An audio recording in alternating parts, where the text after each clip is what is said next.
Today I am going to discuss with you the most interesting topic of the GS paper 4 of UPSC mains, that is the ethics paper, and the topic's name is emotional intelligence.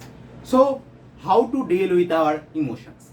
It is a question for every one of us. It is a question for all the professionals, including the bureaucrats and including all professionals like educational professionals, like medical professionals. All the people should know about emotional intelligence.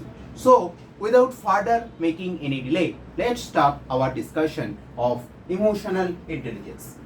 So, the term is itself a little bit contradictory, may seem to be contradictory as well, because in the history of philosophy, the term appetites, passions, and emotions are used as opposite to the reason.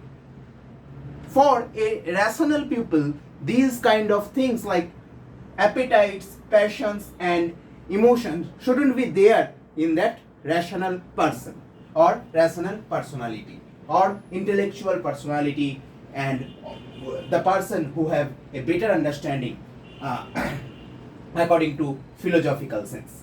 Philosophers saw a sharp dichotomy between the two sides, that is emotional and intellectual, of human mental life. They felt that emotions cloud human understandings and lead men astray.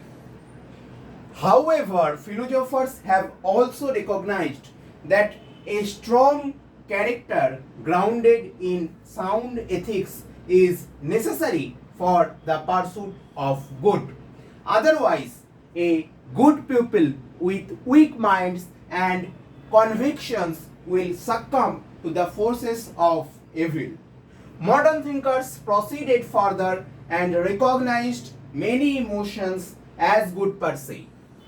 Thus, a mother's love for her children, a soldier's heroism, and a scholar's commitment to his vocation, all these are intrinsically good emotions.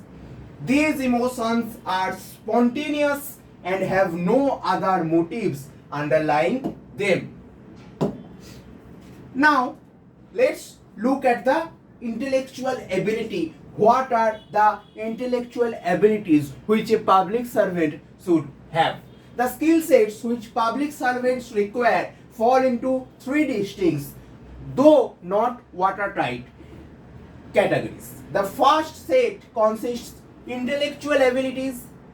These are subdivided into mathematical, logical, and verbal skills, which are basically tests or which are basically taken into consideration when we appear in the CSAT paper of our prelims.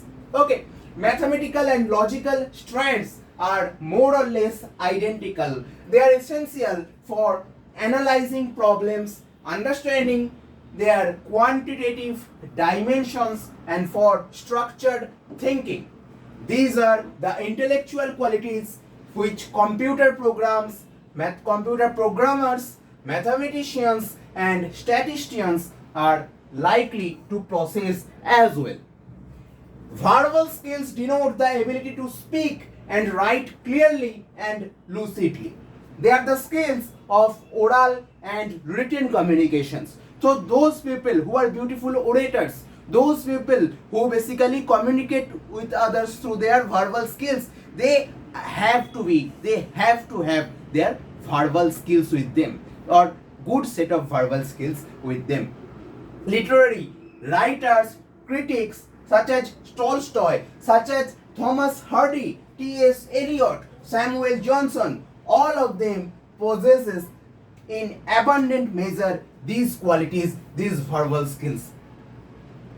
But hardly anyone can match the standards of these writers, because those are the famous personalities. We cannot copy them, we cannot match even them. Okay, however, we can try to express our thoughts as simple as possible, as direct as possible, and clearly without pretentiousness and artificial props. These skills are extremely important for civil servants since government business is transacted on files in the form of letters and notes. Furthermore, civil servants nowadays have to make computer aided oral presentations on various subjects. So that's why the civil servants also should have a basic computer knowledge as such. So these are the intellectual abilities these people should have. Now let us look at the term intelligence quotient. The term IQ or intelligence quotient is a score on a test that measures an individual's cognitive ability in comparison to the general population. IQ tests use a standardized scale with 100 as the median score. We oftentimes say that Einstein has a very bright or very high level of IQ. So how does anyone measure this IQ of Einstein or any person as such? So if any person's score is between 90 and 100 in this IQ test, his or her level of intelligence is said to be average or normal.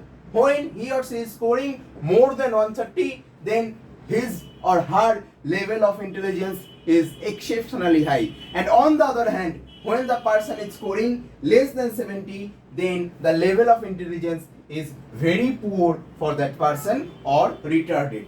IQ tests are designed to measure general ability to solve problems and understand concepts. These in turn include reasoning ability, problem solving ability, and ability to perceive relationships between things, and ability to store and retrieve information. And that's why the schools in Western country test on the IQ tests, they take into consideration the IQ tests of different children before their admissions into these schools.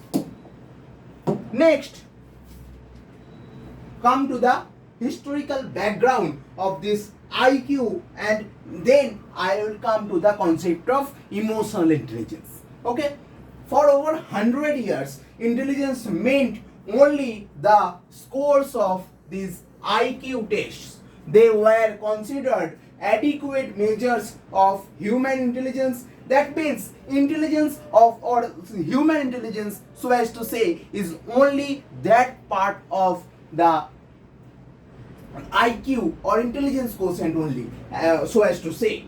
Intelligence meaning cognitive skills as shown by IQ was considered an innate, unalterable, natural endowment. Being naturally given, it is a fixed quality. Study and industry may increase the absorption of information but make no difference to one's native intelligence. Practice at best may increase the speed of acquisition and manipulation of information. During World War I, the intelligence tests which the Stanford psychologist Lewis Terman developed were extensively used in army recruitment. They created the IQ way of thinking. Intelligence was seen as one-dimensional or such as a monolithic quality. Even now, scholastic aptitude tests used to admit students into prestigious American universities is test of intellectual skills. This is also true in case of other educational tests like GRE or GMAT. Okay. Now, come to the context of 7 varieties of intelligence. Howard Gardner goes on to identify 7 varieties of intelligence, including the usually recognized intellectual skills. The type of intelligence, if you look at the first type, that is the mathematical or logical intelligence. The related activity to this type of intelligence is solving structured problems, and great practitioners of this mathematical intelligence is these personalities, that is Newton, Gauss, Russell, Einstein, C.V. Raman, all these people.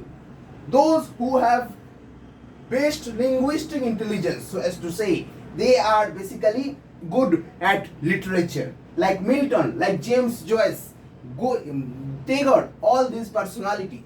Spatial visualization, all those people who can visualize things very beautifully, they have performed better than others in this area, like painting, like architectures and artistic design. The examples of the great practitioners of such skill or such kind of intelligence are Michelangelo. Okay, now come to the kinesthetic genius, those who have physical fluidity and grace, as in classical dance and Olympic gymnastics. Such people are Birju Maharaj, Anna Pavlova. All these are people who are great practitioners of this type of intelligence. Those who have musical intelligence, they have great classical musical knowledge, or they can compose great classical music of West and East. Mozart, Beethoven, Tyagaraja of India, Tansen of India, these are the great practitioners of this kind of intelligence.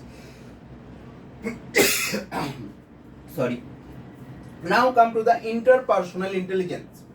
Those who have great interpersonal skills, those who are great leaders like Mahatma Gandhi, like Abraham Lincoln, like George Washington, like Nelson Mandela, all those are the people having good interpersonal intelligence. Now come to the intrapersonal intelligence, those who can find great insights into human psyche, or those who are better in psychological perspective of human, so as to say, like Sigmund Freud, like Aravind Ghosh, who basically given the knowledge of spirituality to the Indian people. Buddha, who is the basically preacher of Buddhism, a new religion in this universe.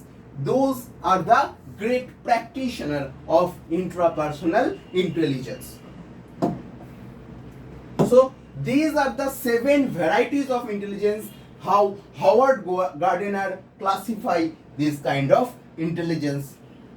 Now come to our perspective or the topic of the day. What is emotional intelligence?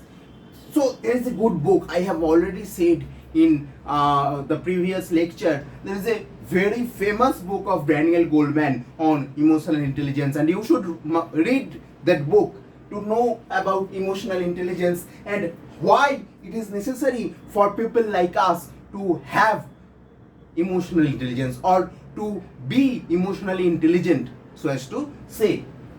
So he explains emotional intelligence as consisting of abilities such as being able to motivate oneself and persist in the face of frustration, to control their impulse and delay gratification, to regulate one's moods and keep distress from swamping the ability to think, to empathize and hope. Sorry. So this is what Daniel Goleman explains on emotional intelligence. We can regard these as positive qualities which help us in steadfastly pursuing goals, which ultimately leads us to success and happiness. Except empathy, the other qualities are directed towards one's own self or one's own soul, own mind. Okay, only empathy has to deal with others. Next, come to the Gardner's explanation. What Howard Gardner basically explained. Interpersonal intelligence is the ability to understand other people, what motivates them, how they work, how to work cooperatively with the other people. Successful sales persons, politicians, teachers, clinicians, religious leaders, they all likely to be those individuals with high degree of interpersonal intelligence. Interpersonal intelligence is a correlative ability turned inward. It is a capacity to form an accurate vertical model or true model of oneself and to be able to use that model to operate effectively in life. In another formulation, he mentions that the core of interpersonal intelligence includes the capacities to discern and respond appropriately to the moods, temperament, motivations, and desires of other people. In interpersonal intelligence, the key to self-knowledge included access to one's own feelings and the ability to discriminate among them and draw upon them to guide their behavior. Sorry. Now come to the Goleman's explanation. Daniel Goleman has conceptualized emotional intelligence on the basis of 5 main aspects. So what are these aspects? First, look at them. First one is self-awareness. Next one is self-regulation. Third one is motivation. Now come to the fourth one, empathy, social skills.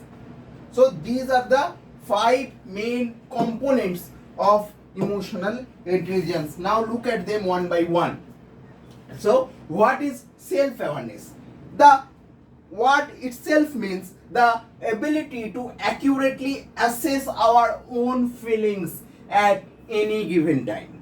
Okay, so when we are basically aware of ourselves, when we are basically aware of our own feelings, that is called self-awareness of our own selves. Okay, and to take decisions according to our own preferences, not depending on others' preferences. We are depending, or we are basically independently taking our own preferences, own decisions.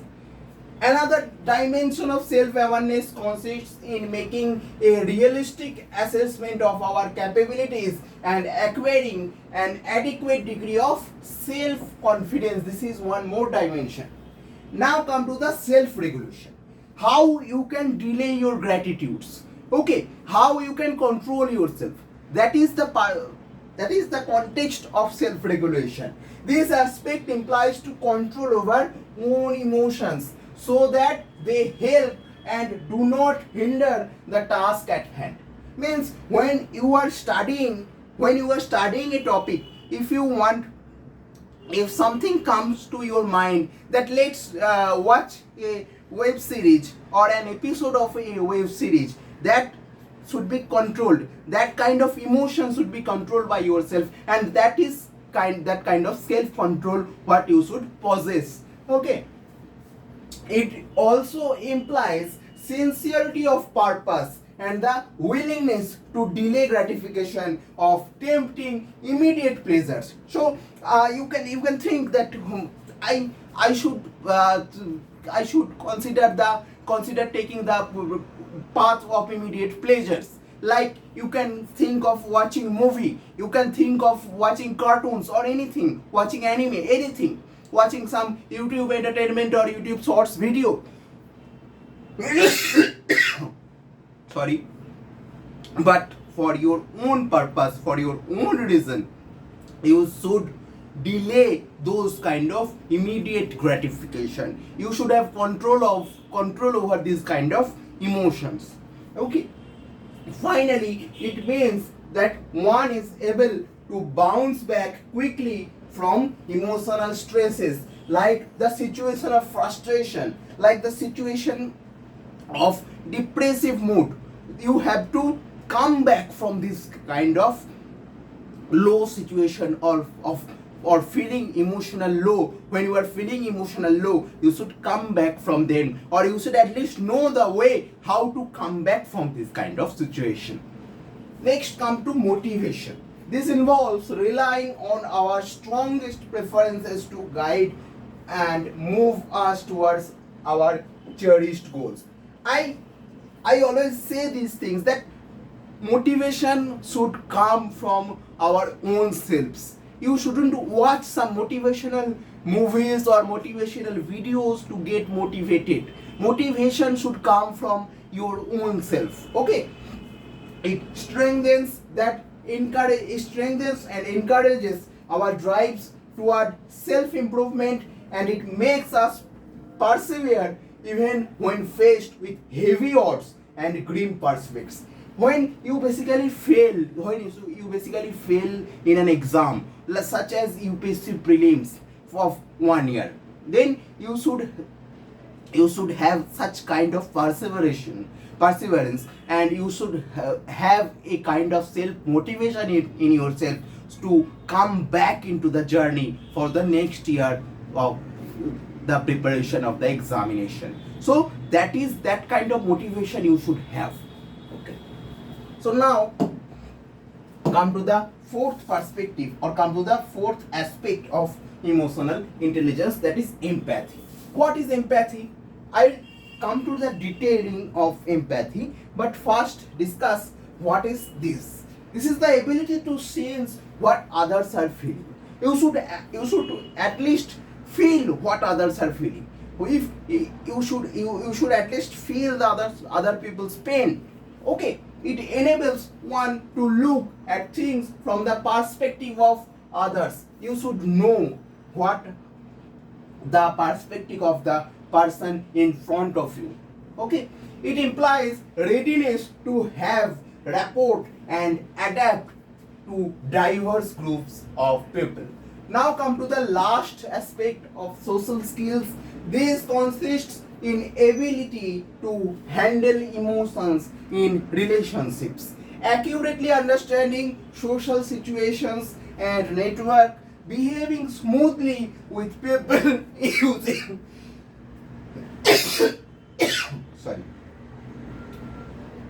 smoothly with people using these skills to lead and persuade, to negotiate and resolve disputes, and to promote cooperation and teamwork. These aspects of emotional intelligence virtually cover the whole of one's personal, social, and official life. They apply to the children, they apply to the youth, and even to the aged. That means all of us. Okay. So these are the aspects. Now come to the some corporate topics. Means what is the how the EI should come in the topic, in the point of corporate's view, or in the changing business model of the present or modern world. The twin forces of globalization and information technology have radically transformed the operating environment of businesses. So this transformation also altered emotional environment within organizations. Corporate heads are no longer that manipulative jungle fighter mode or stereotypes. They can no longer produce results by dominating the subordinates. They have to be virtuous in the interpersonal skills. Senior managers have to understand the feelings of their subordinates, who are to be treated as only a fellow worker and not as the subordinates. They have to prevent differences from escalating and enable people to comfortably move with the flow within the organizations. In any organization, work is done cooperatively in a team. Nowadays, the teams are made of knowledge workers with specialized skills. In these situations, managers have to evaluate the work done by others and offer constructive criticism. Mind the word constructive criticism for its improvement. This is an everyday activity in any organization at almost all levels. But managerial behavior here is marked by common dysfunctionalities. Managers fail to clearly indicate specifically how to improve any piece of work produced by these subordinates. They criticize the work in general terms without indicating any line or any scope of improvement and launch personal attacks, harsh attacks on subordinates, laced with malicious comments. Such behavior creates among subordinates confusion, resentment, and a tendency to avoid work and to avoid the contact or even eye contact with the manager. So that's not a good way to resolve conflict in modern corporates. Harry Levinson teaches us the art of criticism. He mentions that the work of employees in working under a manager should be criticized in the following way. First one is specificity. A critic has to be specific. A critic shouldn't launch a global attack on that person whom he or she is criticizing. Okay, he can use an example or cite an incident to show the area in which the work falls short or the pattern of its deficiency. What is the point where the deficiency is? That should be pointed out first of all. He should point to the areas which need reworking and the way of going about it. He should not be indirect or delicate, but should call a spade so that others get the message as well. Okay, because as a leader, he or the corporate manager should have the responsibility to send the message, to send a good message to the other colleagues as well. Now come to the concept, the way of providing solutions. If possible, the group leader or manager should offer a solution. If he or she has any solution with himself or herself, he or she should provide that. This is the usual counter to critics. If you think that things are in mess, tell us how to set them right. When subordinates are merely criticized without being told how to mend their work, they get frustrated, they get disheartened and demotivated as well. One needs not give them a fully worked out solution. They can be told of other possibilities as well, alternatives or ways of advance. Okay, one may pinpoint the areas of deficiency or the manner of addressing errors. Okay, so this is the art of criticism. It's continued in the next slides. Now come to the face-to-face contact. So this is one more way of criticism. Though some people revel in running down others to their face, many others tend to avoid such unpleasant encounters. But it is the best to criticize and praise people in their presence. So always the leaders should criticize the person face to face, not behind the presence of the personality or in the absence of the personality.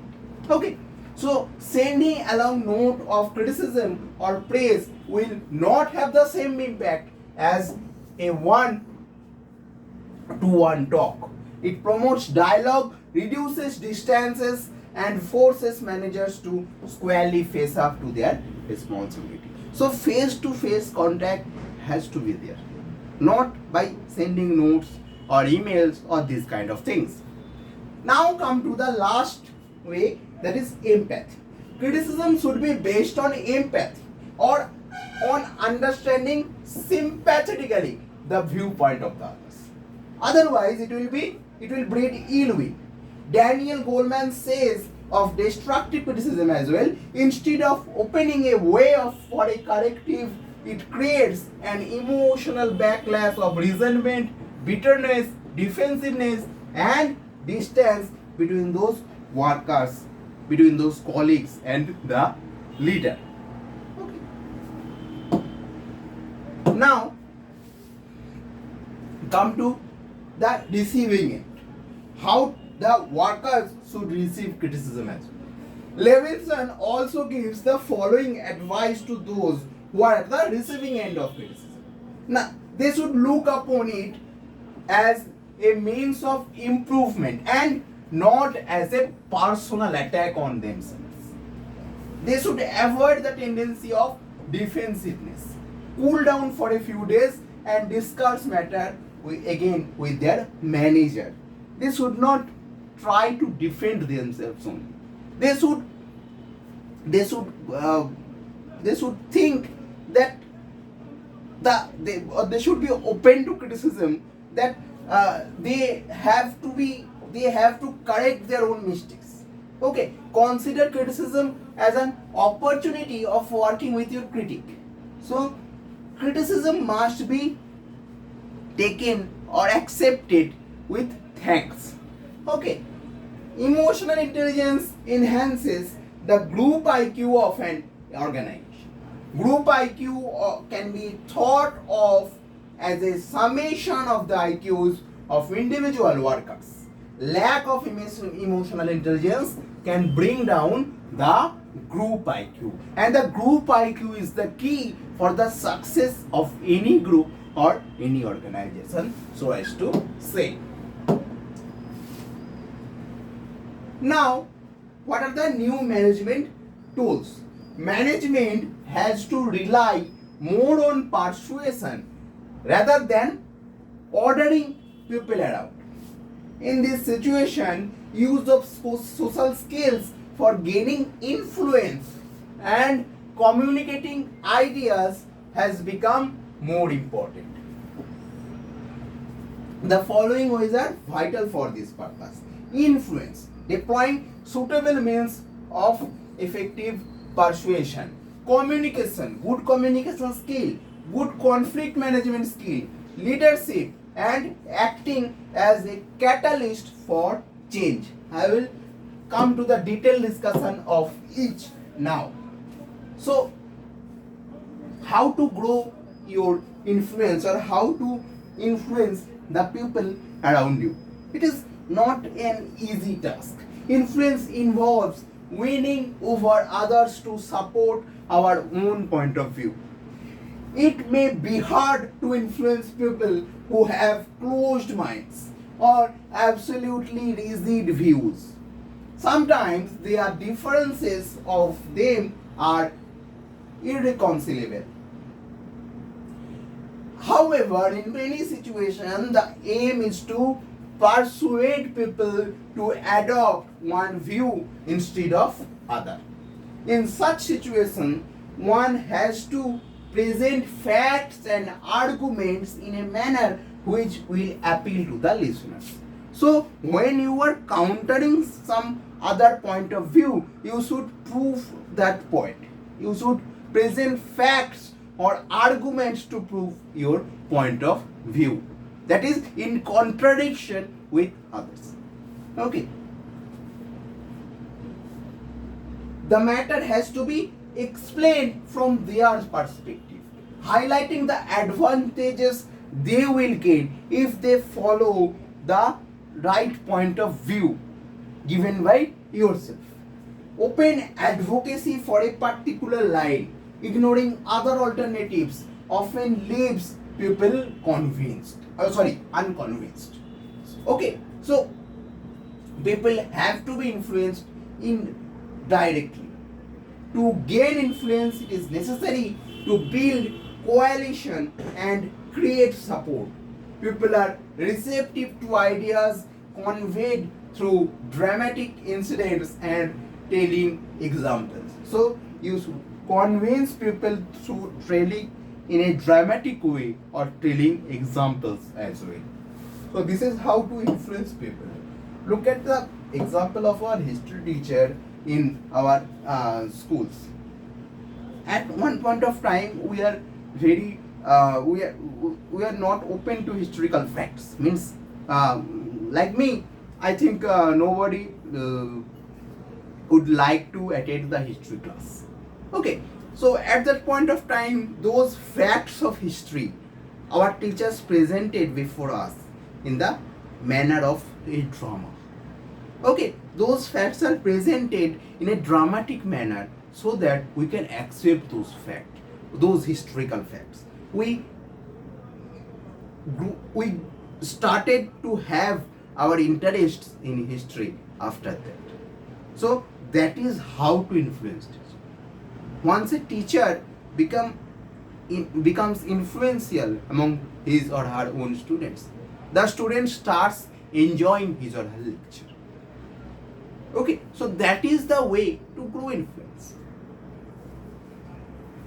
Next, come to the communication skill. Communication is a two-way process. Means, if you start telling your own view and don't ask from others about their view, what they think, you don't have the skill of listening others. Okay, then you don't have the communication skills, perfect communication skills you don't have. You means you have to know the art of listening. Okay, by the means of good communication skills, I mean that you should have the art of orating or art of pointing your facts to others, as well as you have to listen to others. You have to know the art of that listening. Okay, so communication is never a one-way process, it is a two-way process. One has to take in the views of others attentively and sincerely. One has to put across one's views clearly and unambiguously. In many situations, the mood of the audience has to be accurately sensed, generally through their non-verbal behavior, and the message has to be suitably worded. You cannot talk about anything in any place. Okay, you are going in a birthday party and you are discussing about someone's death or some accident that's not expected from you. Okay,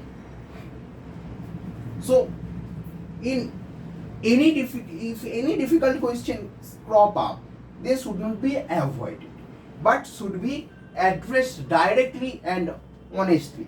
Look at the diplomats, look at the Israel-Palestine conflict, and look at the answer of our own foreign ministers or the spokesperson of foreign ministries reply to the question, to the difficult question put forward by the journalists.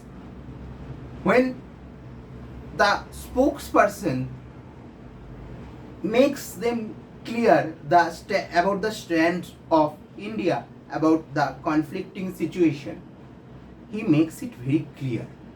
Okay, so it is not like having some ambiguity in itself. It has to be unambiguous. Okay, so it has to be direct and one should present those facts honestly. It is essential to hear people and register what they are saying. One should not mentally switch off when others are speaking. You shouldn't listen. I already said that you should have the art of listening. Okay, and that art of listening means you shouldn't switch off your own brain or own mind while listening to others. Okay, communication should aim at mutual understanding. One-sided harangues should have no communication there. If in communications, both sides should fully share the available information with each other. If you are asked to watch a movie in Spanish language, if you don't know the language Spanish, can you understand the dialogues delivered in the movie? No. So that's the thing. Means communications, what you are telling what you are saying to others, that should be understood by the audience. That's the thing. Okay. Now come to the next point, that is conflict management. It is useful to identify potential areas of conflict. You should identify those conflict zones and points of dispute. In any organization, there are areas where functions overlap between two divisions. If the work is interesting, people will try to grab it from others. Like the seniors always try to grab those credits from the junior officers or junior colleagues. Okay, so this is a form of turf war, you can say. If it is tedious, they will try to dump it on others. Okay, so who wants to get a post in Naxalite area, or who wants to get those kind of workloads on him or her from which he or she is not going to get any approval from the management. Okay, or he or she will not be getting any kind of appraisal.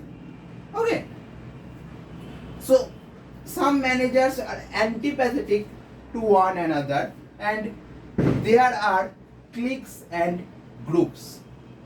These problems afflict most organizations in some measure.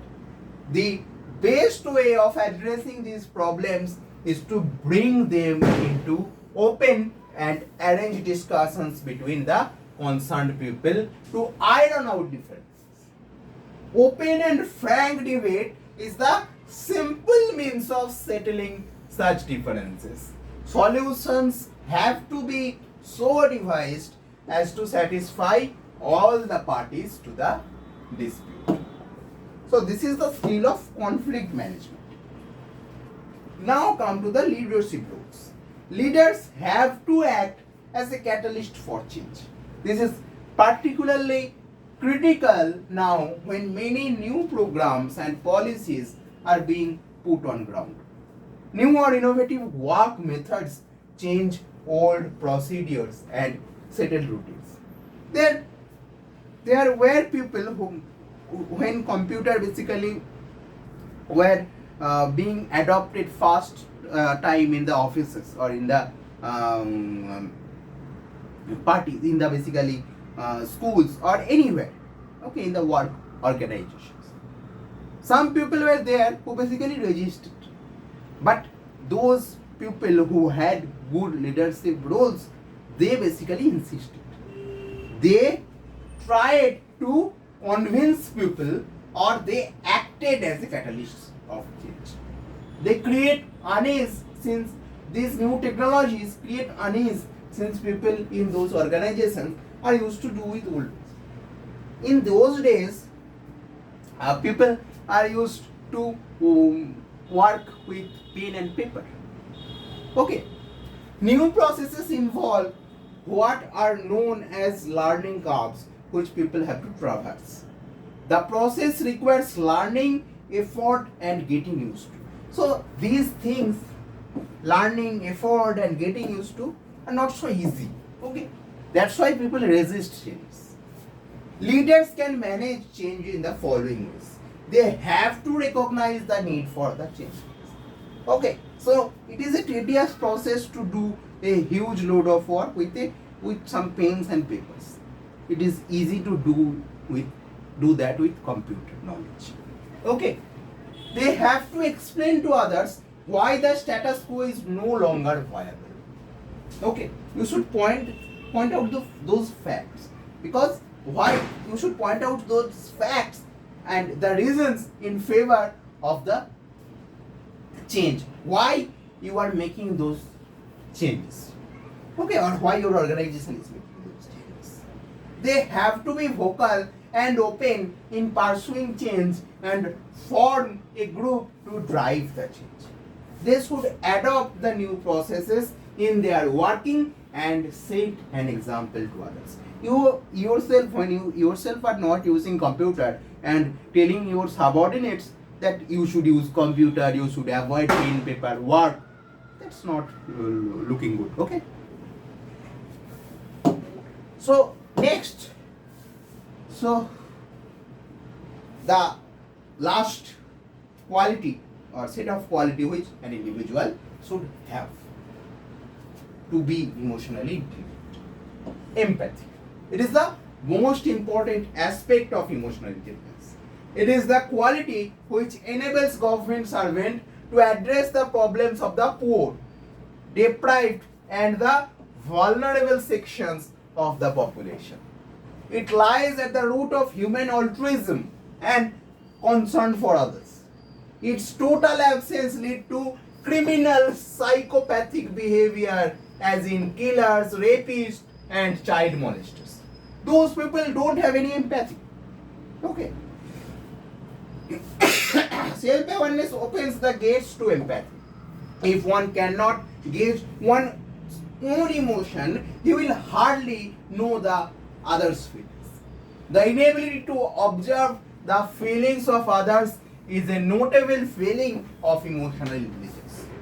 Deep, attentive interest in fellow human being is a mark of empathy. This does not mean unwholesome curiosity about the personal life of others or maliciously gossiping about them. Okay. At the same time, we should not be indifferent to others or ignore their existences and well-being. So this is what is called empathy. That is the pillar or most important aspect of emotional intelligence. So come to the quote, famous quote of John Donne. Never send to know for whom the bell tolls. It tolls for thee. Thee means you. What does it mean? In simple terms, it means that we should consider the troubles of others as our own troubles. That is what empathy is. Empathy is feeling one with another. Its opposite is called antipathy. This feeling and concern for others frequently crops up in ethical dilemmas. When a bystander meets with an accident, we rush to his or her aid because we feel empathetic. Okay. So now let's conclude our discussion. It's a long discussion today. The bedrock of character is self-discipline. The virtuous life, as philosophers since Aristotle have observed, is based on self-control. A related keystone of character is being able to motivate and guide oneself, whether in doing homework, finishing a job, or getting up in the morning. Okay, so you have to guide your own self. You have to motivate yourself. And as we have seen, the ability to defer gratification, to delay gratification, and control and channel one's urges to act is a basic emotional skill. One that in a former day was called will.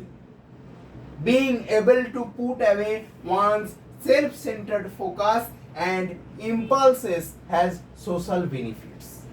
It opens the way to empathy, to real listening, to taking another person's perspective. Empathy, as we have seen, leads to caring, leads to altruism and compassion. So here I am going to end my discussion for today. Keep yourself mentally and physically fit. Bye bye.